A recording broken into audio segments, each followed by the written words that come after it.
El Mundo a las 8 con Mario Martos. Todos los miércoles a las 8 de la tarde en Radio Guadalquivir.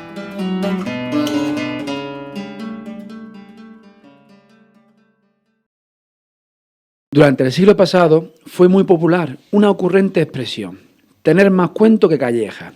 Desgraciadamente ha caído en desuso y seguramente la mayoría de nuestros jóvenes no sabrán interpretar su significado y menos aún su origen. Esta frase colectiva era muy recurrente en las madres hartas de las excusas peregrinas y quejas de sus vástagos.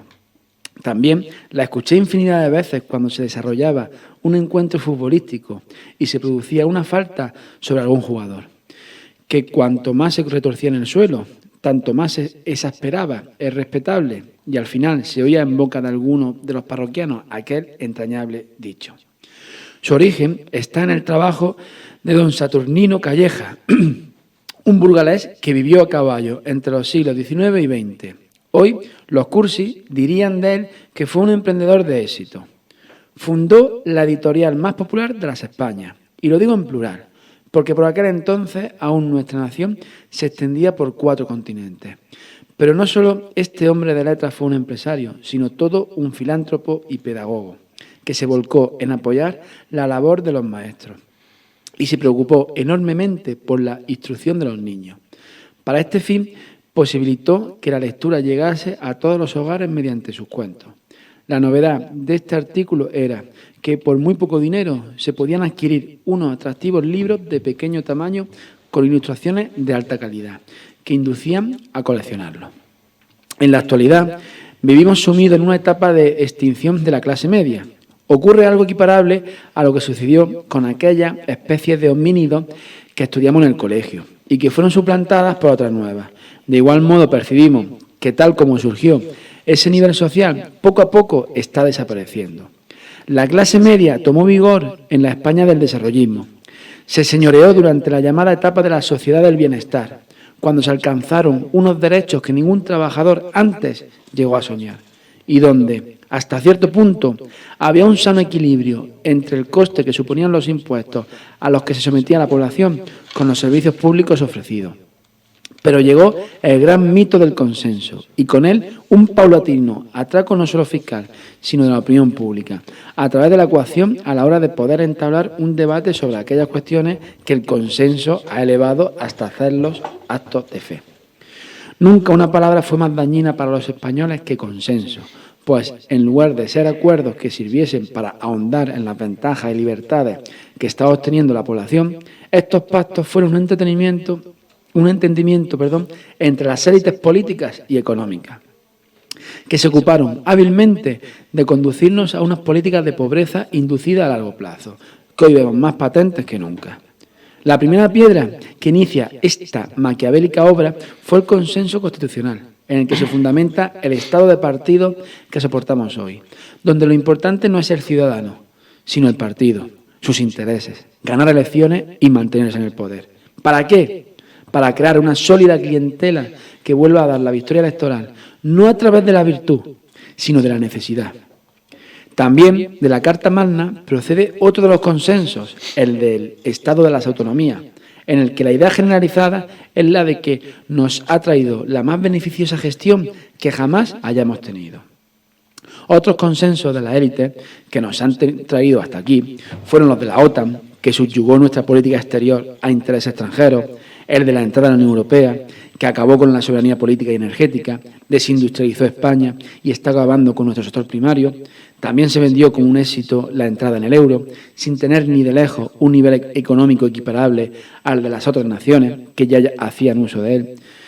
A estos consensos clásicos hemos de añadir los de última generación, los que llamaremos terrores consensuados internacionales, mediante el uso de conceptos asustaviejas, como el inminente cambio climático. Se elaboran una serie de tramas que, aunque no llegan a cuadrar completamente, tienen como desenlace la eliminación de libertades y el desplume impositivo a través de los combustibles, el uso de autovías, el pago de impuestos al plástico, a la electricidad, etc. En este transcurso podemos apreciar cómo ha pasado la mayoría de nuestra sociedad de clase media formal por un estadio mileurista y ahora casi nos conformamos con trabajar para pagar. Esta involución no ha sido como en el caso de los homínidos en miles de años, sino en decenios, durante los años del consenso, que es un cuento que, al contrario de los que vendía Calleja, sale muy, pero que muy caro. Muy buenas tardes, de nuevo otro miércoles más con todos ustedes en El Mundo a las 8, en Radio Guadalquivir. Soy Mario Martos y como siempre me acompaña aquí mi compañero Tomás Pérez. ¿Qué tal estamos hoy? Muy buenas tardes, hoy estamos exultantes porque ya he terminado la campaña de la aceituna y... Muy bien, Tomás. Me he quedado en 56 kilos 200 gramos, estoy hecho un toro y vamos dispuestos hoy a echar un día, además estupendo. Hoy nos falta... porque no tenemos invitados. Bueno, hoy no han podido concertarse una... Bueno, los siguientes miércoles tendremos... Pero bueno, yo creo que nos podemos apañar. Sí, esperemos no aburrir a los muchas escuchantes. Noticias, tanto locales como nacionales, pendientes. De hecho, Tomás, ¿qué nos traes hoy? Yo tengo aquí un par de ellas pendientes, pero bueno.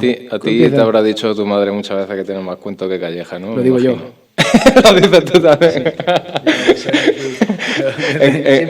Ahora que ven qué circunstancias. Yo siempre he dicho que tienes más cuento que Calleja.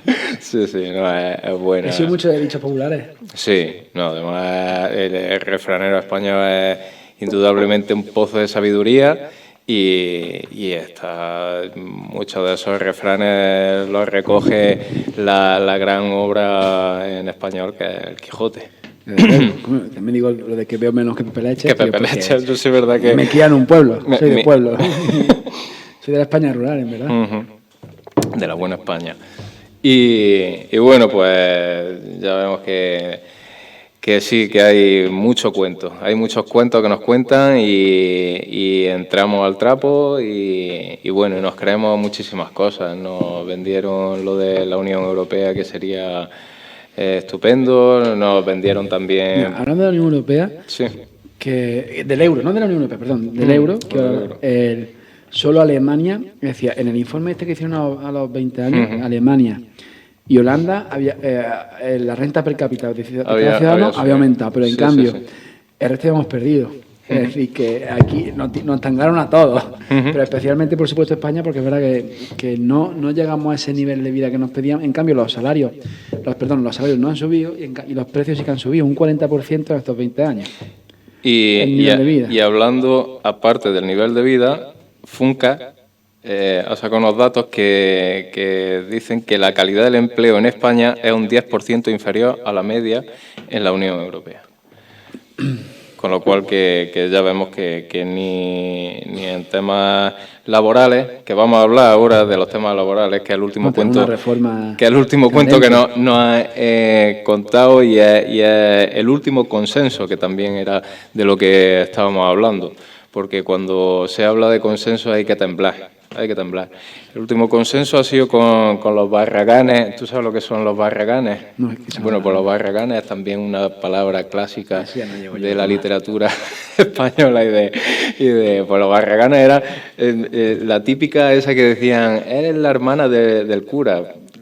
Los curas, pues mira, ahora mismo están saliendo muchos casos de tema de pederastia y tal entre los sacerdotes.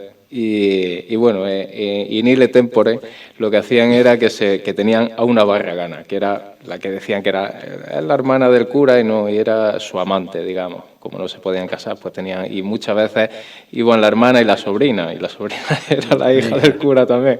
O sea que... Y las barraganas del gobierno actualmente pues son los sindicatos y la patronal, que están muy bien pagados por el gobierno, por los distintos gobiernos. De hecho, han subido la cotización por su apoyo, por no sacar a la gente a la calle, porque es impensable que estén sucediendo cosas como que esté el diésel, por ejemplo, a 1,50, la gasolina, o sea, es una barbaridad. Nos suben... En este país no salen los sindicatos a la calle, salen sindicatos que hemos tenido aquí que son independientes, que son sectoriales, que son de sitios muy concretos. Pero los mayoritarios, los generalistas no salen para nada. Bueno, aparte la gente... A no ser que no lo haya pagado el gobierno lo que pidan, sí. que no suele ser algo en pro de los trabajadores. Exactamente. Y bueno, los consensos esos también hay un concepto que quiero que quede muy claro, que en España estamos en una pobreza inducida. Es decir, en el editorial hablo de que está escaseando ya lo que fue la clase media. La clase media pues está desapareciendo gracias a una pobreza inducida por estos partidos políticos que están al servicio de oligarquías, de oligopolios y se está viendo cómo está desapareciendo lo que era en un momento lo que se llamó pasar del proletario al propietario en aquella época tan denostada, pero que era una realidad. Era una realidad en la que una familia pues vivía de un solo ingreso, que solía ser del padre de familia, y bueno, y la gente pues se compraba una casa en 15 años o 20 años, eran 15 años más o menos. Después tenía un coche, se podían permitir unas vacaciones cuando se veraneaba, que era todo el verano. Y bueno, y actualmente pues simplemente ahora mismo nos conformamos con poder trabajar una hora y ir tirando y ir pagando la factura como buenamente se pueda. Por eso digo que es una pobreza inducida, porque se nos vendió Felipe González, que según mucha gente piensa que el mundo, que España no lo creó Dios o el mundo, sino que fue Felipe González y al séptimo día descansó. Y este señor, pues, cuando hizo, por ejemplo, la reconversión industrial, lo que hizo fue cargarse la industria. La entrada en la Unión Europea se está viendo lo que está sucediendo con la agricultura, lo que pasó con la ganadería. La Unión Europea, nuestra entrada en la Unión Europea, para lo único que ha servido es para hacer buenas carreteras para que vengan a veranear los extranjeros. Y bueno, y ya se está viendo que poner todos los huevos de la economía productiva española en la misma cesta pues es bastante peligroso. Y ya no solo se está induciendo la pobreza aquí en España, sino también en la Unión Europea se ha llegado a un momento en el que ahora mismo quien fabrica, nuestras fábricas están solamente en China, son los que están fabricando. Aquí parece que ya no se fabrica nada, ni siquiera las mascarillas, o sea, una cosa tan nimia como puede ser. Lo hemos hablado muchas veces aquí, bueno, y lo hemos hablado tú y yo, el hecho de que la maquinaria agrícola no se fabrica aquí, la tenemos que comprar a grandes empresas, en este caso Italia, Alemania, en un sector primario que es muy fuerte en este país, o mejor aún, el sector terciario, el sector de la hostelería, que es un sector fundamental porque ocupa un gran porcentaje del PIB español. La maquinaria, es decir, las grandes neveras, las grandes cocinas, todo lo industrial de ese sector se compra en Holanda. No hacemos producción industrial para nuestros principales sectores. Es decir, reindustrializar un sector no es por empezar a poner chimeneas. Si no me equivoco, además, es reindustrializarse en base a las circunstancias económicas que tenemos. Exactamente. De hecho, Fagor, que era de Grupo Mondragón. De Mondragón, pero cerró, ¿no? Cayó, ¿no? Sí. Fue la única que cayó de Grupo Mondragón cuando la anterior crisis. Exactamente. Bueno. Sí, creo que es que no sé al final qué pasó. Creo que la rescataron. Al ser una cooperativa, pero... Sí, no, la cooperativa siempre las cuentas, si fallaban por un sitio, se podían tomar por ejemplo, por los ascensores que tienen, o por Eroski, o por... siempre, la verdad es que funciona muy bien porque el sistema cooperativista es muy bueno, es que es el sistema idóneo. Eso nosotros lo tenemos muy claro, que si eres propietario de tu medio de producción y si eres el trabajador, pues te vas a implicar más en la producción. Vamos, eso es Mondragón sigue siendo puntero. Sí, Fagor cesó su actividad, bueno, porque no daba rentabilidad, cesó su actividad en 2013. Pero no bueno, afectó al grupo. No. En otro formato de empresa posiblemente hubiese tirado abajo al grupo. Sí, evidentemente. Lo llevan bastante bien. Es una cooperativa que funciona bastante bien. Y bueno, el último consenso, como te estaba diciendo, ha sido el consenso síndico-patronal de Barragán, de nuestro querido gobierno, que ha hecho esta reforma laboral y la han hecho a ellos. O sea, en una democracia normal, lo lógico sería que una ley fundamental, como puede ser una reforma laboral, se llevase a las Cortes.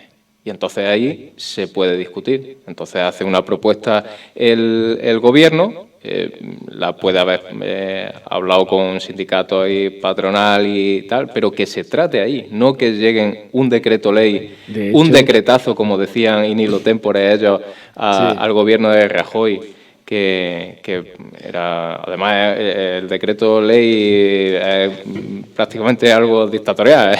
Sí, de hecho, el decreto ley que, bueno, Rajoy, porque cuando tuvo la mayoría absoluta, pues cuando pasaba la revisión al Congreso, como no había debate realmente, porque... Sí. Bueno, ellos tenían mayoría también. No tenían controlado.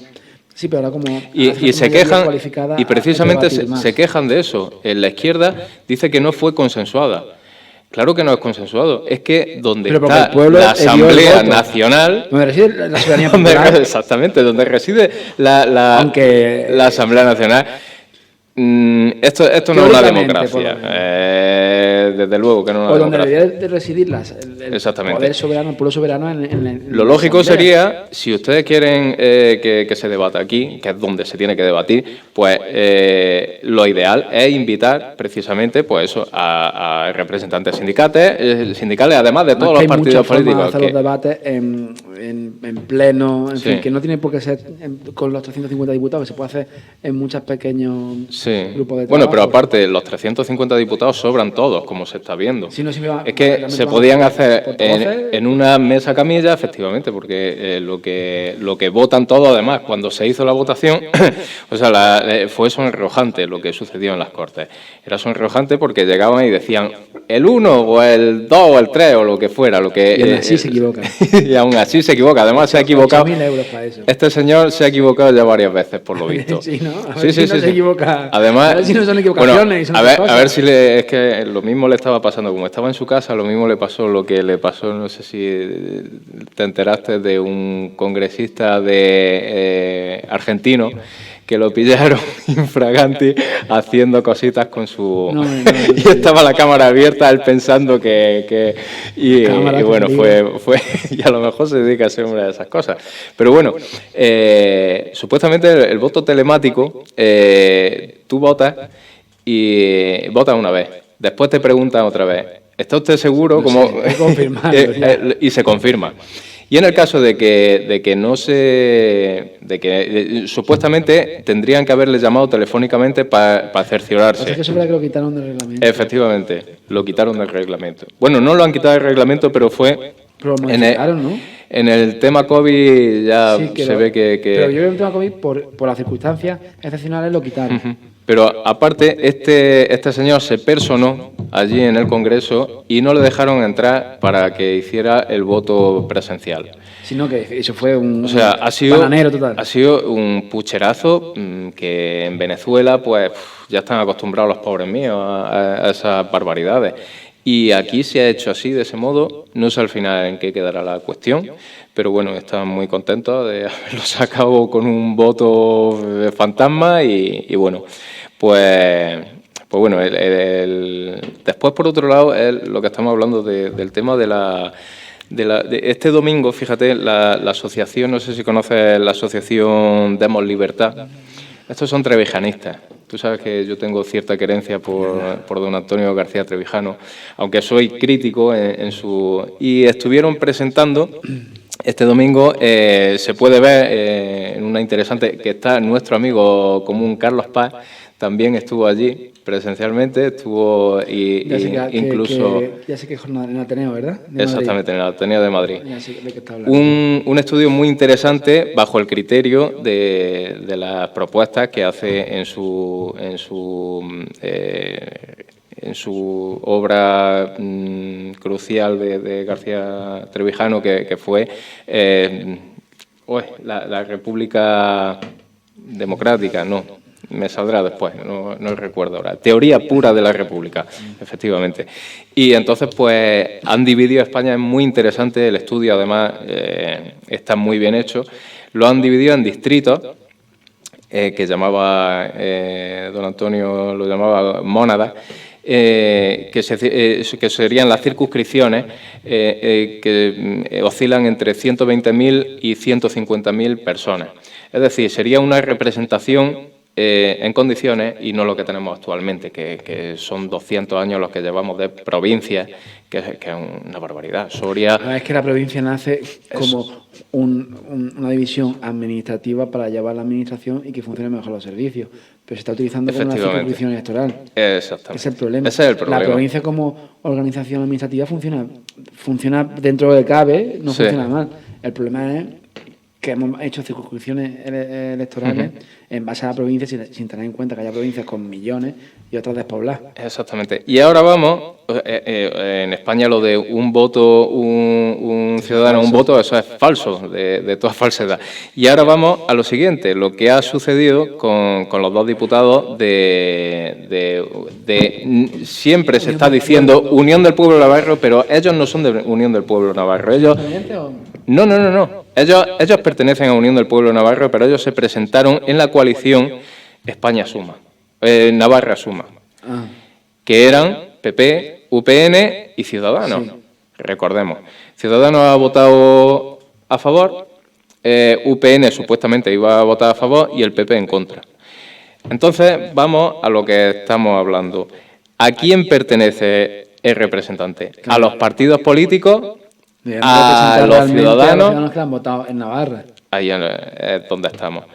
Entonces, no hay representación y es a lo que vamos con la Asociación Demos Libertad, que es muy interesante lo que te estaba diciendo, si le interesa a nuestros oyentes, a nuestros televidentes o YouTube, o a través de YouTube, no sé cómo se diría. Busquen Demos TV, el canal que tienen en YouTube, y pueden ver la interesante propuesta que hacen, que, bueno, yo realmente, ellos hablan de como hemos dicho, unos distritos de 120 a 150.000 habitantes, que están dispuestos no de forma aleatoria, sino aquí en Jaén, me parece que en la provincia de Jaén serían tres distritos, y están ubicados según temas geográficos, temas históricos, etcétera. No puedes poner a gente... no sé. Y bueno, y la representación sería la lógica. Yo, por ejemplo, es lo que estábamos hablando. Podría haber, desde mi punto de vista, dos cámaras. Una que fuese la Cámara Laboral, en la que estuvieran representados los representantes de los trabajadores y de la patronal, y que esa gente se dedicara a temas como el tema laboral, como el tema de las pensiones, etcétera. Porque son cosas que no... O ahora quieren subir el sueldo, tal y cual, bueno, se podría hacer en una cámara laboral, porque el Senado no sirve absolutamente para nada. Bueno, yo soy, como te he dicho, crítico con la propuesta que hacía Trevijano, porque él lo que habla son de mayoría en distritos, en dos vueltas. ¿El sistema británico? Sí, el británico o el francés incluso. Él hablaba muy bien de la reforma que hizo en su momento de Gaulle, el general de Gaulle. Pero bueno, sí, eso hace que el que gobierna tenga mayor poder absoluto. Exactamente. Pero la realidad es que los ciudadanos se sienten representados. Exacto. ¿Cuál es el problema? Que hay muchas personas que se quedarían sin representación. Entonces, a lo que yo voy, porque la segunda vuelta, por ejemplo, en Francia, ¿cuántas veces se han quedado sin diputado, por ejemplo, lo de Frente Nacional, siendo la segunda fuerza mayoritaria? Consiguió uno la nieta hace 10 años y luego la hija... Sacó, bueno, no llegó ni a grupo propio. Sí. Sacó varios, pero... Efectivamente. Entonces hay muchísima gente... Para ser el primer partido de Francia. Exactamente. Entonces, yo, por ejemplo, la crítica la veo por ahí. Yo, por ejemplo, estaría, pues, ¿por qué no poner un límite? Pongamos el 15%, por ejemplo, en Jaén. Pongamos que hay unas personas que se presentan y hay alguien que ha obtenido, pues está el candidato que ha ganado. Realmente, y después... El problema es que eso genera infrarrepresentación. El sistema político más representativo del mundo es el alemán. Es verdad que es muy complejo. Yo me acuerdo porque tiene como un doble reparto de representantes. Por eso también la Cámara va cambiando en función de cada año. Pero es el que el voto más representa Es decir, el porcentaje de votos se acerca más al porcentaje de diputados por lo menos de Europa. Bueno, del mundo occidental, seguro. Pero el problema está en el tema del partido. Bueno, eso es otra cosa. Eso esa es es la otra cosa historia. aparte. Primero tenemos el problema de la representación, porque claro, también te venden en la película en Estados Unidos, ¿no? En Estados Unidos el gobernador o el senador representa a su su territorio, votante. pero luego realmente en el mundo anglosajón también tienen los que se encargan de presionar para que... Sí, bueno. Pero, por ejemplo, en Inglaterra yo creo que es más... Bueno, fíjate lo que está Inglaterra pasando... es más evidente que en Estados Unidos. Fíjate ahora mismo lo que está pasando dentro del Partido Conservador, que se quieren quitar de en medio al presidente. Bueno, eso siempre Eso sería impensable aquí. Aquí No, le aquí lamen hay- los no, pies aquí hasta el hay- fin del mundo aquí los al que partidos haya. son Sí, mando, líder y por abajo. Efectivamente. Y entonces aquí, desde luego, que no hay representación, empezando porque yo no he visto nunca a ningún a ningún diputado de aquí de Jaén hablar nada de Jaén en las Cortes, no, nunca, simplemente pues son culiparlantes que le dan al botón, a veces se equivocan, en fin. Y bueno, por otro lado también, hablando del tema de la reforma laboral, al final de reforma yo creo que se ha quedado simplemente en una obra menor, porque no ha dado para más. Y por un lado, pues tiene que atenerse a los dictámenes que le impone la Unión Europea, con lo que por enésima vez se limita nuestra soberanía. Tenemos que estar como buenos pedigüeños, tenemos que estar a lo que diga Europa, si no, no nos dan esos fondos tan cacareados que supuestamente iban a venir el verano del año pasado, ¿no? Sí. Y todavía no ha llegado, vamos, y a las empresas no está llegando, no sé si un 3% ha llegado a la empresa. Y por otro lado, pues los nacionalistas estaban muy cabreados por el hecho de que han tratado de acercar las cuas a su sardina, pretendiendo evitar que los convenios autonómicos pues se supediten a los nacionales, que en definitiva lo que a ellos les interesa, que no son las condiciones laborales, sino a ellos tener todo tiene el interés mando en político, plaza. O bien un interés político a nivel más regional o un nivel político a nivel nacional. El tema es que los convenios tienen que ser más que autonómicos, tienen que ver las circunstancias provinciales. No es lo mismo el nivel de vida que puede haber en Madrid o que puede haber en Jaén. Y es que hay que tener eso en cuenta, también muchas circunstancias. Pero el problema es que la reforma laboral es un parche más que no va a solucionar nada, no va a acabar con la precariedad, por mucho que quiera acabar. Es decir, va a maquillar números de trabajo, porque eso se le da muy bien a las reformas laborales, maquillar números de parados, pero el empleo cada vez va a ser más precario. Dentro de 5 años, 6, cuando podamos ver los frutos de esta reforma laboral, pues lo veremos. Sí, sí. Los 1.000 euristas, ahora que son 600 euristas, luego serán 300 euristas. Y bueno, como se está viendo, cada vez trabajando menos ahora la gente. Y bueno, pues yo creo que vamos a pasar a otro tema, ¿no? Sí, mejor, porque esto nos deja... Pues no deja para más. Pues mira, CaixaBank, tras su fusión con Bankia, tiene una ganancia de 5.226 millones de euros el pasado año. Y por otro lado, el Santander, 8.124 millones. Y pues eso, que la banca siempre gana. Nos pagamos todo cuando nos cuesta 3 euros ingresar dinero por ventanilla. Y la única reestructuración que ha hecho esta gente en su negocio, pues exactamente.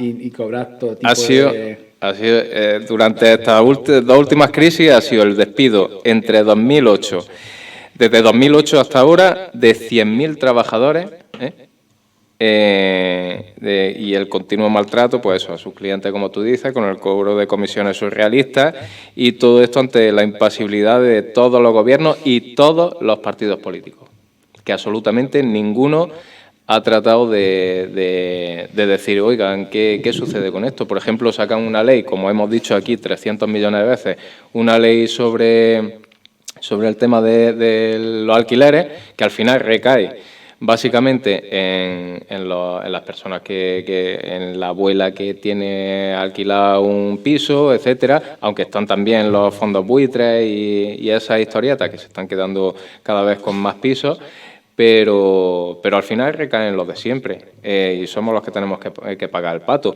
mientras que ellos con 65.000 millones de euros que le dimos todos los españoles para rescatarlo, no son para decir ninguno, ni siquiera Podemos, de decir, oiga, usted, señor Santander, ¿cuánto nos debe? ¿10.000 euros, 10.000 millones o 5.000 millones, lo que sea? Usted me lo da en pisos, que yo lo voy a sacar para darle... En terrenos, que aquí en la provincia de Jaén... El terreno, en lo que sea. Tienen terrenos de en lo que sea. Como de aceituna que no... Pero que vuelvan. Ah, pues también. Es un buen método. Hay muchas fincas que tienen los bancos que no las tienen ahí muertas de risa. Pues simplemente cogéis y decir, bueno, vamos a ver, ¿cuántos hay parados que se dedican a esto? Que las den en proporción al Estado y que el Estado recoja la aceituna. Sí, sí, claro, o simplemente sacarlo en subasta, ¿por qué no?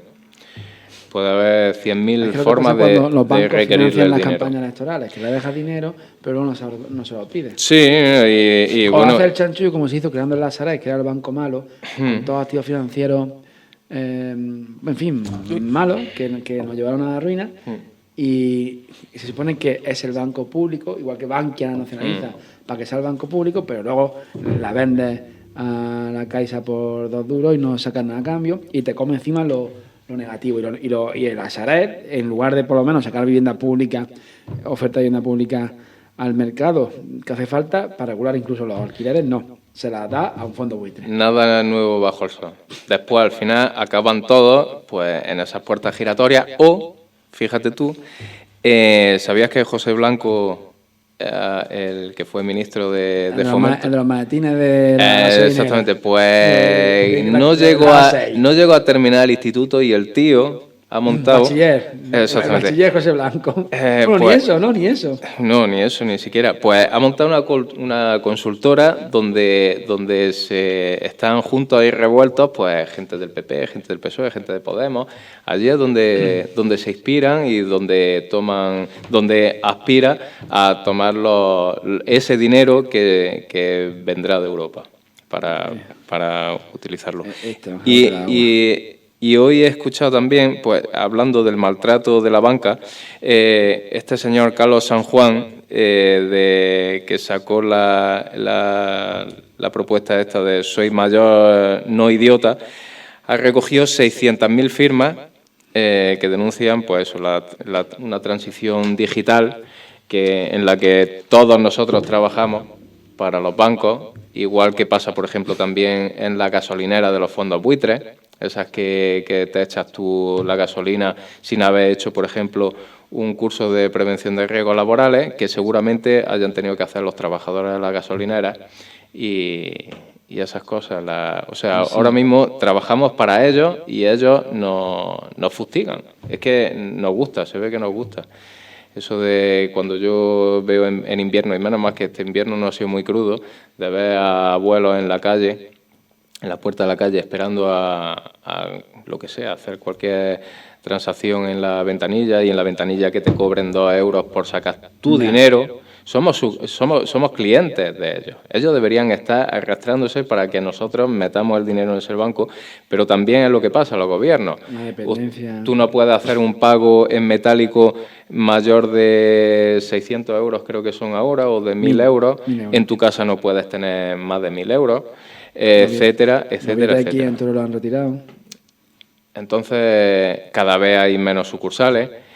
La gente se habla de la España vaciada y cada vez hay menos sucursales. En su momento, yo no sé si tú que eres del año 89, no sé si tú llegaste a conocer la caja, ¿cómo se llamaba esa? Que estaba en todos los bancos, era la caja postal, que eso era del Estado. Sí, y eso estaba en todos los pueblos. Yo cuando he tenido uso de razón no la he llegado pues a eso existía en todos los pueblos. 90, en el 90 y tanto la liquidaron. Sí, pues se podría resucitar muy bien a través de Lazaret, por ejemplo, que es un banco público, supuestamente, bueno, y hacer algún bien. O Bankia, que no sé por qué Sí, o Bankia. En el 90, precisamente en el 91, vamos, por eso no tenía... No tenía uso de 2 años. En el 91 se la liquidaron. Sí, pues fíjate. Pero bueno. Y al final, eso es... La España vaciada, que más que la España vaciada es la España vacilada, porque no han timado. Totalmente. Como el vacila. Y fíjate lo que está pasando ahora mismo en las elecciones estas que se están celebrando en Castilla y León, que Castilla y León, que yo sepa, era un reino, no es la porquería esta, sin Cantabria, sin Asturias, sin Galicia, sin Andalucía. Sí, eso hubiera tenido razón de ser. Bueno, la era la reina de Castilla, ¿no?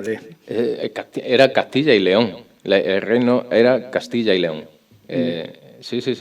No era reino de Castilla. Eran reyes de Castilla y León. Eran reinos. Y bueno, fíjate, ahora se apuntan todos, se ponen el fachaleco para irse a ver la oveja y sus preciosos zapatos bien limpios, y van allí al campo a decir que ellos son los principales. Pero no son ni el PP, que lleva allí, no sé si lleva ya todavía 40 años, efectivamente. Bueno, el PSOE con Podemos, ¿no? Sí. En coalición. Pero prácticamente toda la democracia. Sí. Aznar estuvo muchísimos años, después estuvo y ahora, bueno, por lo visto se están pegando últimamente un morrazo en la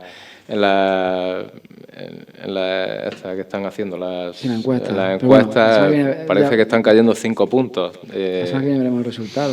Bueno, pues... miércoles. Es verdad que las últimas encuestas sí, pero pasa que las encuestas no son muchas veces... Sí, no son de fiar, eso... Pero bueno, si algo... es complicado. Si se escucha agua, ¿no? Sí. Algo lleva.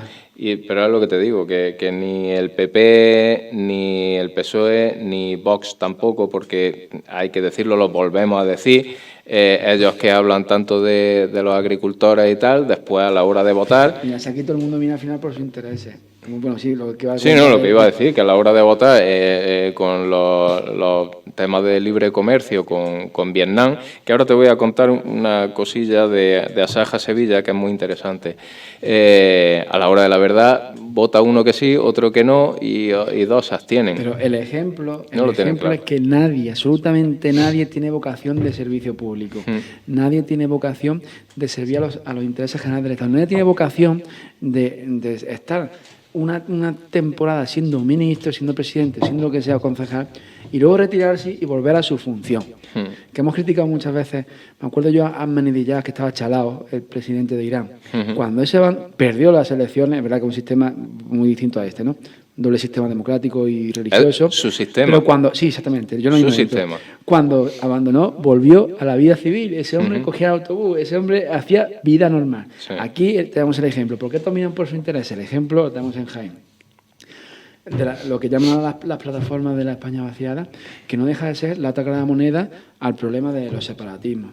Aquí en Jaén mucho miran por nuestros intereses, pero mira, ya se han peleado las dos plataformas. Jaén merece más, por un lado, por sus egos personales y sus intereses, se salen del resto de plataformas de Levanta Jaén. Pues entonces, ¿miran por la provincia de Jaén o miran por sus intereses personales? Hay personalismo, hay gente de buena fe que lo hace. Fíjate, allí no sé si eran los de Ávila, de partido de la España vaciada, era la mayoría gente de Ciudadanos, y se está viendo que pues Ciudadanos, como se va a dar el morrazo, pues esperemos que desaparezca allí en Castilla y León. Posiblemente desaparecerá. Porque unas personas que no saben lo que son, porque empezaron siendo socialdemócratas y al final son lo más liberal del mundo, además son los liberales, así como se denominan ellos. Además que tuvo su forma, siempre han sido liberales, pero es verdad que tuvieron su sentido de ser cuando en Cataluña,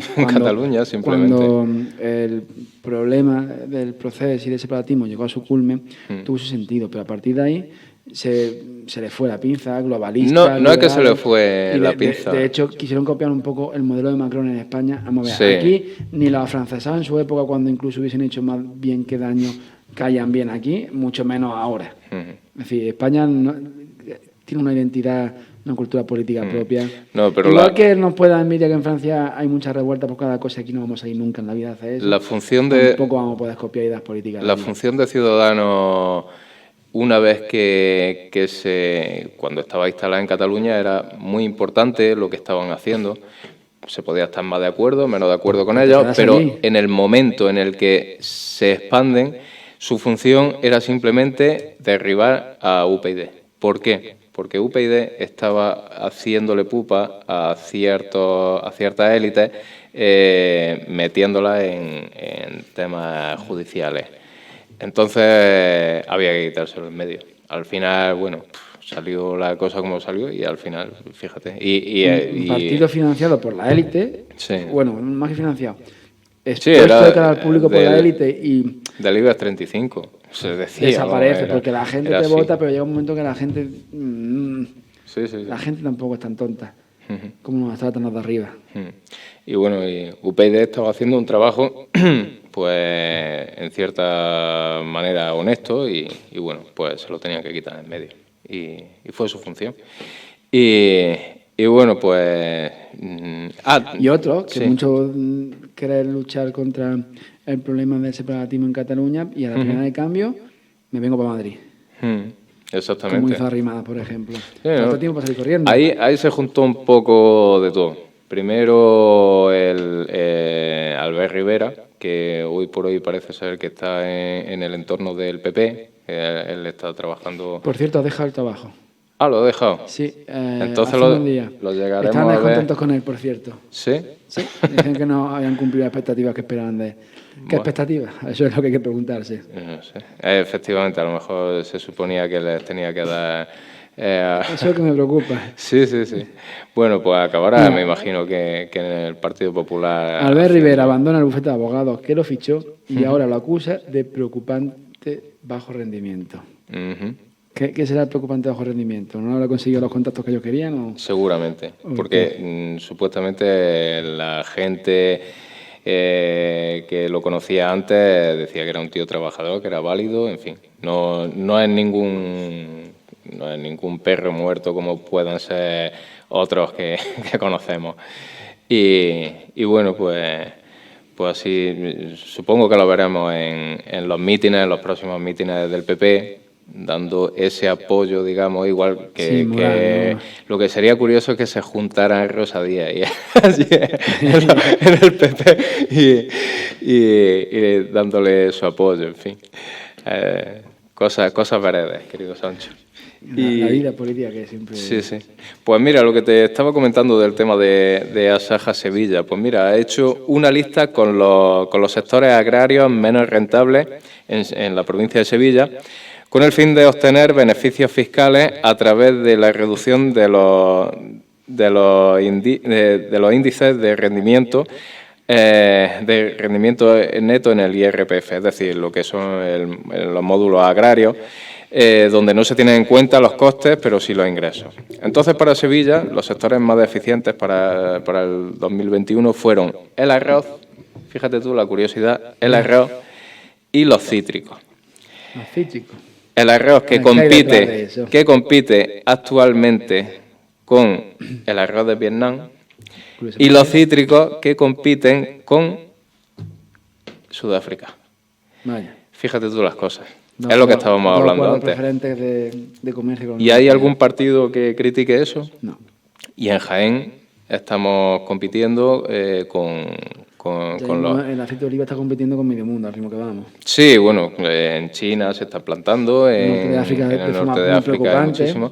Y lo que hay que tener en cuenta es lo que hemos dicho antes, son oligarquías precisamente europeas, no son precisamente los que venden los que están haciendo plantaciones de intensivo allí en el norte de África, no son precisamente marroquíes. No son españoles. Son efectivamente españoles, como sucede. No sé si te conté que estaba escuchando una entrevista en un programa que escucho que son liberales.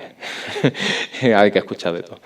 Y estos señores pues estaban hablando de que una empresa, que no sé qué, que tenían a todos los que trabajaban en esa empresa eran mujeres y tal, y que estaban desarrollando un tema muy importante en esa... Y puse el oído, digo, y hablaban de judías verdes. Dije, ¿judías verdes? Eran unos empresarios, eran almerienses y tal, y digo...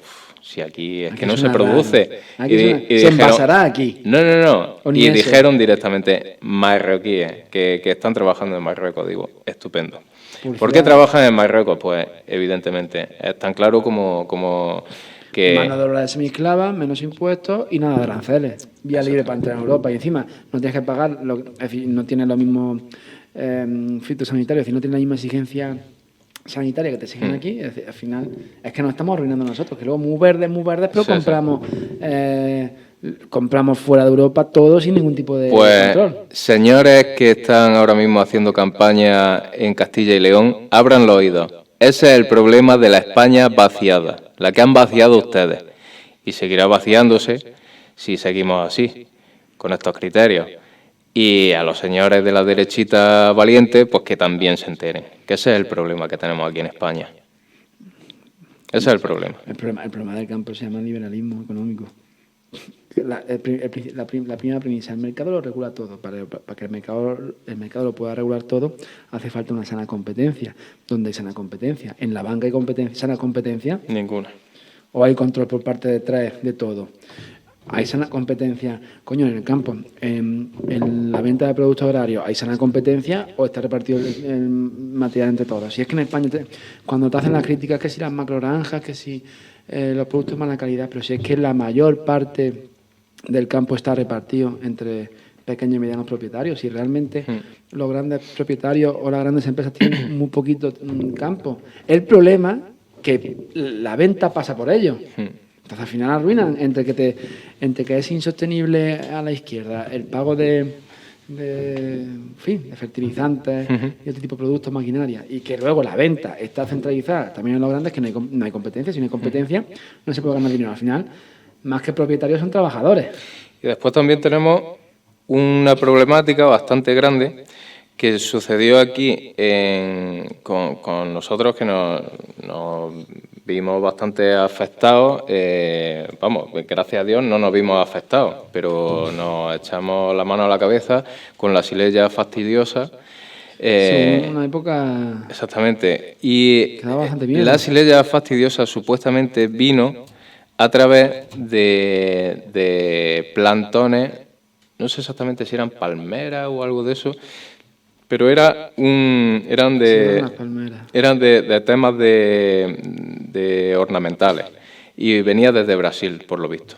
Y esto se machaca al almendro, al olivo y un montón de árboles. Viste lo que pasó en la Puglia, que fue un desastre. En la Puglia fue, ¿no? En el sur de Italia, creo que... Sí, pero no sé de dónde fue. Que lo hizo. Pues eso también sucede, pues no solo con el tema de cosas que entran aquí sin ninguna Puglia, sí. En la Puglia. La Puglia fue. Y ahora mismo está sucediendo también que parece ser que está entrando también una bacteria, no sé si es bacteria, virus, etcétera, no sé lo que puede ser, por Menorca, y que está atacando a los cítricos, si no me equivoco al limón, y andamos en eso también, en que pueden entrar plantones igual que cualquier otro producto y sin ningún tipo de rigor y la enfermedad, igual que ha pasado con el picudo, y que el picudo, si lo has visto, las palmeras están todas... Sí. Nos empeñamos en poner palmeras en todos lados, como si viviésemos en el Caribe, español todavía. Pero bueno, que son también pues unas plagas que vienen de fuera si no se tiene esa... Y bueno... Plagas que, de hecho, he leído una noticia de dónde era, sobre una especie invasora, que iban a sacrificarlo por lo dañina que era, ¿no? Voy a buscar la noticia a ver si lo encuentro. Creo que por Galicia, por ahí, es que no sé si lo encontraré. Era en el ganado, ¿no? Sí, era un animal. Sí. No recuerdo, es que no sé exactamente.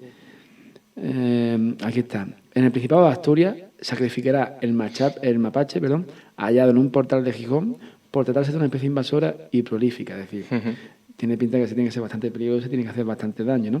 Como especies invasoras que hay muchos Sí, tipos. bueno, como el cangrejo, las urracas estas, no, urracas no son lo que hay en Madrid, que tomamos por hecho que las especies invasoras, pues bueno, rompen el ecosistema y pueden ser muy dañinas, como también puede pasar no solo en comportamiento animal, sino en comportamientos humanos. Por ejemplo, lo que pasa en Madrid. El pasado fin de semana nos encontramos con 2 fallecidos y un herido grave en 3 peleas con bandas latinas y otras bandas hispano-árabes. Bueno, latinas no creo que conozcan a la obra de Virgilio. Ni que conozcan. No nos vamos a poner a ser exquisito con la denominación, pero bueno, bandas de sudamericanos y bandas de hispano-árabes, como califican. Hispano-árabes yo creo que eran los caballos solamente, ¿no? Ahora, igual que lo que me hace gracia, ¿cómo es?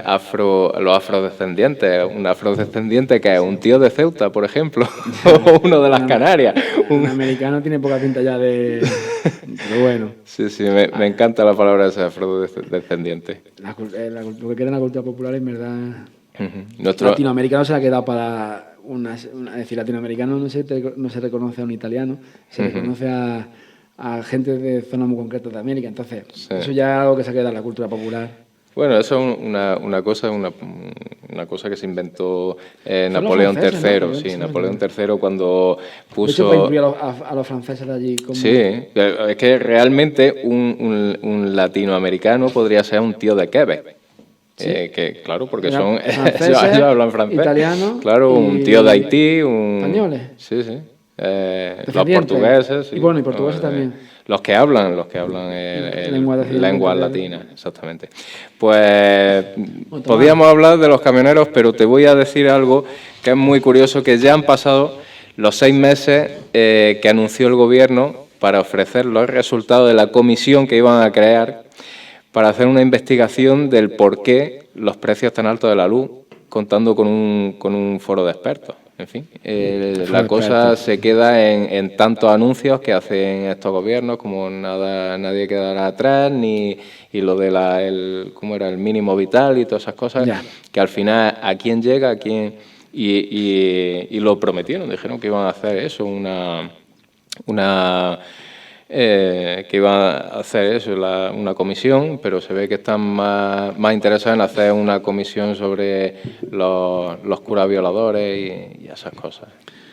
Realmente es que no se hace nada, es puro postureo. La cosa es que en el Congreso hay sesiones parlamentarias y esa hubiera sido muy interesante. Lo que pasa es que otras que son puro postureo, pero hay comisiones que salen, recuerdo una última de geoestrategia, sobre todo en el tema informático, de una intervención muy buena de Pedro Baños, del coronel Pedro Baños, que lo primero que decía es no te fías de nadie ni de tus aliados, especialmente si son tus aliados. Sí. Bueno, pero para España, ¿quiénes son los aliados? Por eso, la Unión Europea y Marruecos, la OTAN, bueno, esa es otra, la OTAN que es muy curioso que ahora mismo la OTAN se está en una cerrazón de apoyar a un país que no pertenece a la OTAN. Sí, bueno, eso es verdad también. Es que lo de la OTAN eso es que están pinchando. Eso yo creo que ahí lo que están es pinchando a Rusia. Eso es evidente. Y para que Europa pague las consecuencias. Lo de Ucrania desgraciadamente Ucrania son los pobres, los que están sufriendo esa disputa entre esos dos imperios, digamos, porque ya viene la cosa desde 2014, desde antes realmente. Pues, sí, desde 2013, cuando la Revolución Naranja, cuando intentaron supuestamente envenenar al candidato, el que era antirruso, porque estaba el tipo ¿cómo se llamaba? Yanukovych, que después salió presidente, que era el prorruso, que fue cuando le dieron el golpe de Estado. O sea, lo de Ucrania viene de muy lejos. La crisis entre 2013 y 2015. Y lo curioso es que que el nacimiento de Rusia está precisamente en el reino de Kiev, que eran los vikingos, el reino de Kiev. Y después crearon el Rus de Moscú. Exactamente, el Rus de Kiev, esa es la palabra que me salía. Sí. Que bueno, el conflicto, a ver, es verdad que si nos remontamos a la historia, podemos legitimar muchísimas cosas. De hecho, aquí hay separatismo, se inventa la historia para buscar las legitimaciones. Pero el problema concreto de ahora viene de el mal desmembramiento que hubo de la Unión Soviética. Sí. Y las distintas etnias mezcladas. Primero, la promesa incumplida por parte de Estados Unidos de que no iba a poner bases ni aliados de la OTAN en el entorno de Rusia, cosa que ha incumplido. Y segundo, de que Stalin ¿no? El que regaló... No, fue Khrushchev. Khrushchev quien regaló... Porque era ucraniano, regaló ahí esos 2 cachos de tierra con rusos de por medio, en fin. Sí. Es un conflicto bastante complicado. Sí. Claro, si los ucranianos están en la órbita de Rusia y abandonan la órbita de Rusia, pues Rusia dice, te meto a zarpazo. Y Europa, donde Europa ni pincha ni corta. Solo pierde, pues, solo pierde. Si esto es un conflicto que Biden no quiere llevar, no sé, bueno, ya saldrá a la luz, no sé muy bien por qué, pero... Por lo de su hijo, seguramente, los negocios que tiene en Ucrania, su hijo. Pero tiene que haber algo más, imagino que dinero, industria y tal. No porque, sé. por ejemplo, Alemania... O vender armas, simplemente. Alemania es el principal actor de todo este juego que no quiere que haya conflicto ninguno, claro. porque necesitan a Rusia. ¿Y su economía qué hace, se basa en el ruso. ¿Y qué hace Rusia? Pues se pone a hablar con Xi Jinping para hacer un gasoducto con China. Es decir, ¿ustedes cuántos millones de europeos son? ¿Cuántos millones? Pues los alemanes son tantos, no sé qué. Pues tengo 1.300. Mira, me sale más cuenta y menos calentadura de cabeza, porque somos personas...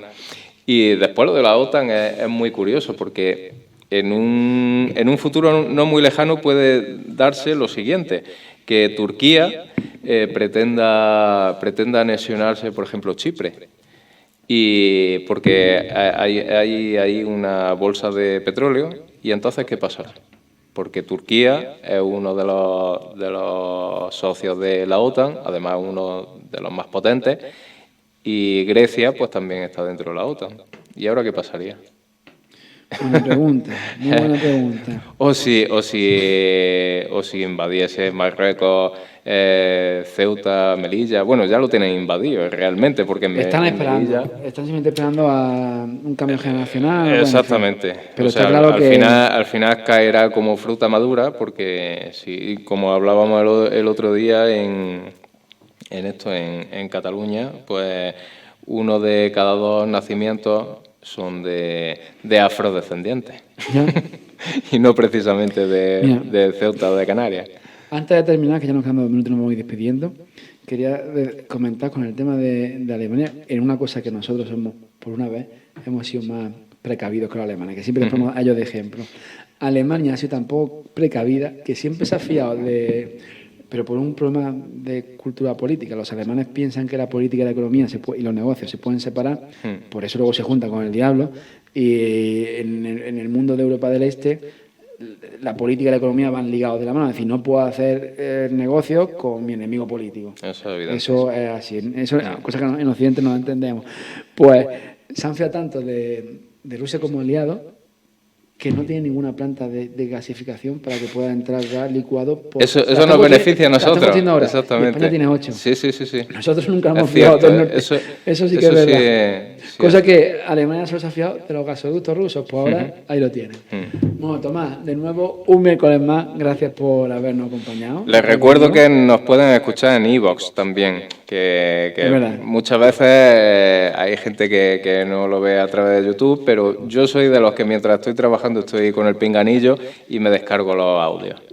Y nada, como siempre, a todos los que nos siguen, nos escuchan a través de los micrófonos de Radio Guadalquivir, de la Onda, o al que nos sigue a través de YouTube, pues gracias por estar ahí, porque vosotros sois los que hacéis Radio Guadalquivir. Nada, que tengan una buena tarde y nos vemos el próximo miércoles.